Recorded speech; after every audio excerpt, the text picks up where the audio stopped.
Lombok. Pulau di Nusa Tenggara Barat yang dikenal dengan eksotisme alam dan budayanya. Dalam journey kali ini, saya ajak Anda menikmati keindahan kawasan Mandalika. Selamat datang di Mandalika, Lombok. Kilau Mutiara Baru di Lombok, salah satu destinasi wisata super premium.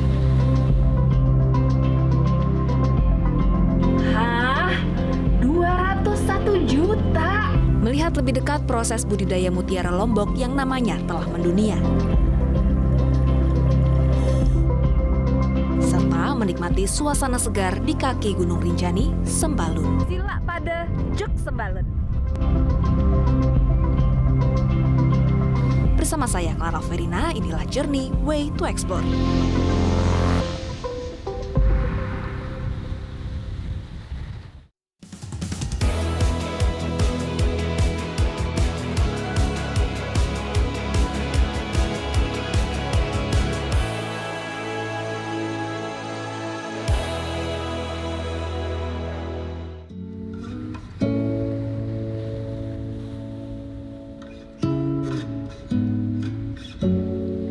Lombok merupakan sebuah pulau di Nusa Tenggara Barat, Indonesia.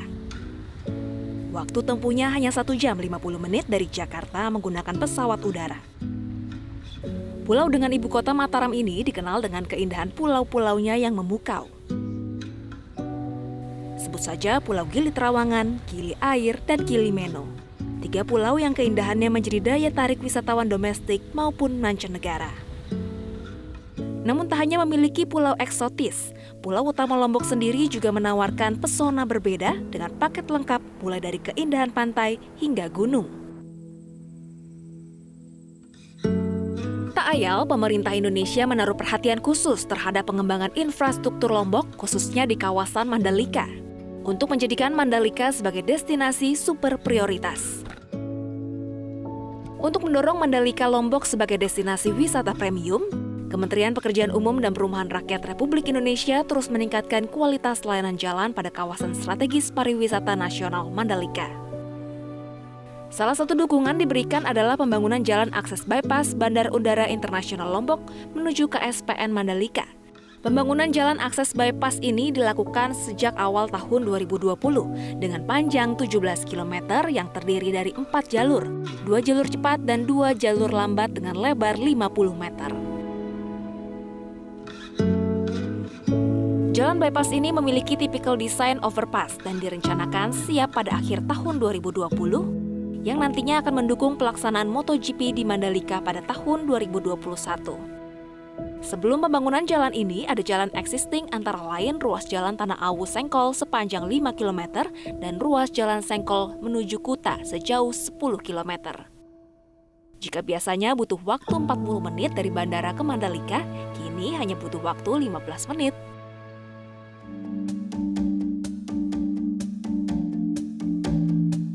Selain memiliki berbagai keindahan dan kekayaan sumber daya alam, Lombok juga terkenal dengan budidaya mutiara. Tahukah Anda, Lombok merupakan salah satu pulau penghasil mutiara terbaik di Indonesia, bahkan dunia. Salah satu pembudidaya mutiara di Lombok ada di Teluk Nare, Lombok, Nusa Tenggara Barat. Teluk Nare berada dekat dengan kawasan populer di Lombok yakni Senggigi. Waktu tempuhnya hanya 20 menit dari Senggigi. Mutiara Lombok terdiri dari berbagai macam jenis warna, untuk harga pun bervariasi.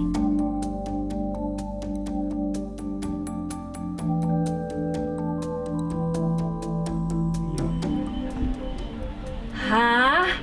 201 juta? Namun terkadang bagi para pecinta mutiara, harga bukanlah suatu masalah berarti.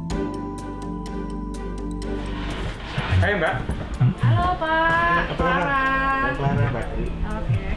Kalau masalah harga yang tinggi, memang karena kualitas kita tentukan dari prosesnya dari awal. Kemudian kita juga ada perusahaan tersendiri yang grading khusus tentang spesifikasi kualitas. Jadi di perusahaan kami itu ada perusahaan gradingnya sendiri. Berarti kalau wisatawan datang ke sini bisa diajak tur untuk edukasi budidaya mutiara, Pak? Bisa. Saya Bisa. boleh ya, Pak ya? Boleh, tentu boleh. Ini sekarang kita mulai dari mana dulu nih, Pak? Ya, bisa mulai dari lapangan seperti Oke. itu. Yuk, Pak. Ya, silakan.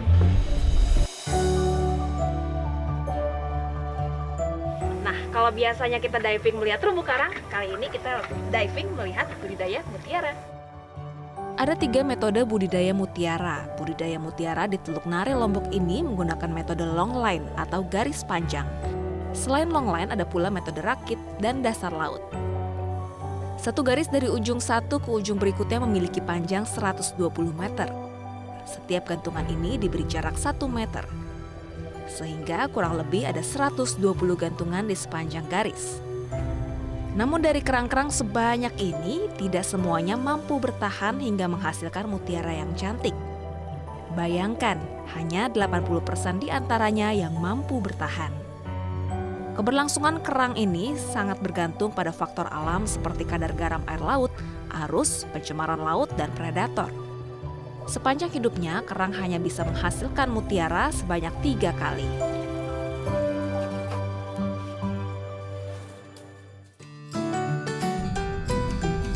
Ini merupakan ruang seleksi.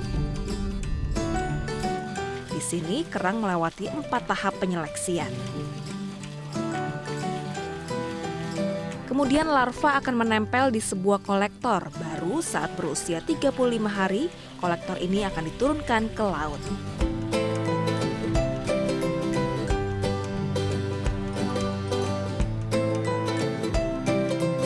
Pertama-tama wisatawan diajak mengenal jenis karang penghasil mutiara. Kerang ini bernama Pinstada maxima. Ada yang jantan dan betina. Sperma dan sel telur dari kerang jantan dan kerang betina dimasukkan ke dalam satu tempat. Proses ini disebut spawning. Setelah proses spawning berlangsung kurang lebih 24 jam, hasil dari proses spawning ini akan menghasilkan bayi kerang atau larva kerang yang ditempatkan di satu wadah. Nantinya larva kerang ini akan dikontrol setiap hari dan diberi pakan pitoplankton. Proses penghasilan satu butir mutiara air laut di sini membutuhkan waktu 4 tahun. 2 tahun pertama adalah proses pembesaran karangnya saja, dan 2 tahun selanjutnya merupakan proses penanaman bibit mutiara. Di tahap ini kita dapat melihat secara langsung bagaimana mutiara diambil dari kerangnya setelah proses panen. Pada proses ini, wisatawan pun diberi kesempatan untuk mengambil mutiara langsung dari kerangnya loh. Mutiaranya ya Pak ya, kelihatan ya. Untuk mendapatkan hasil mutiara yang baik dan berkualitas, diperlukan proses yang panjang yang tidak mudah dan waktu tertentu agar hasilnya lebih maksimal. Bisa ambil mutiaranya langsung dari dalam kerang. Ini inti mutiara yang dimasukkan, lalu setelah 2 tahun hasilnya sebesar ini, bahkan bisa lebih besar lagi. Wow! Jadi kalau ke Lombok jangan lewatkan wisata tur budidaya mutiara.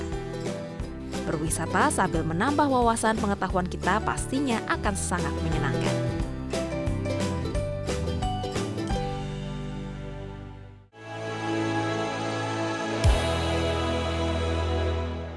Jelajahi cara baru mendapatkan informasi. Download Metro TV Extend sekarang.